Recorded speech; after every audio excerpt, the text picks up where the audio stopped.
The humble leader upholding dignity while you lead. I remember stepping into a conference room fresh out of my early training to present a major new idea to an administrative team. Now I was nervous, but I was ready. I pitched the concept, laying out all the data, and then the lead listened patiently, and then without missing a beat, he leaned forward, cut me off, and said, "Hey, that's cute, McCarter, but you're missing the point. This is how it's done."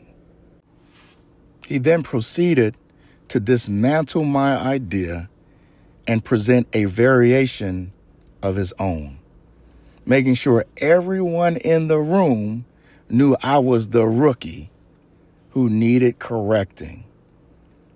I left that room that day with a lesson. Yes, but my sense of self-worth as a professional was in tatters. That moment taught me a critical truth.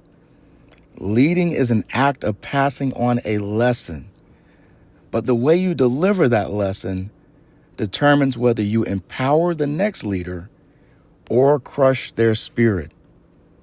Now, what does it truly mean to uphold a leader's dignity while you lead them? The goal: building self-efficacy. Leading someone means that you learned a critical lesson at some point, and now you're passing that knowledge on to another person. The value you're adding isn't technically from you. It's wisdom that you inherited. So we must always remember where we started, our roots, so that as we lead others, we can do it with humility and fiercely uphold their dignity. Upholding dignity means that when the person you mentor emerges from learning that tough lesson, they don't feel that you just value them. They feel valuable themselves. They should feel completely empowered to move on, teach others, and build others through the process of having once not known. When we teach, we must ensure that we are not only encouraging, positive, and optimistic, but that we teach in a way that allows them to fully accept themselves in the process. We want them to understand that they didn't just learn everything from you, but that they had the core skill set within themselves from the very start. Our mission is to build self-efficacy. But what is self-efficacy? It's the belief in yourself. This belief is the engine for a creative mind, allowing you to reach higher levels of thought and action. Now recall Maslow's hierarchy of needs.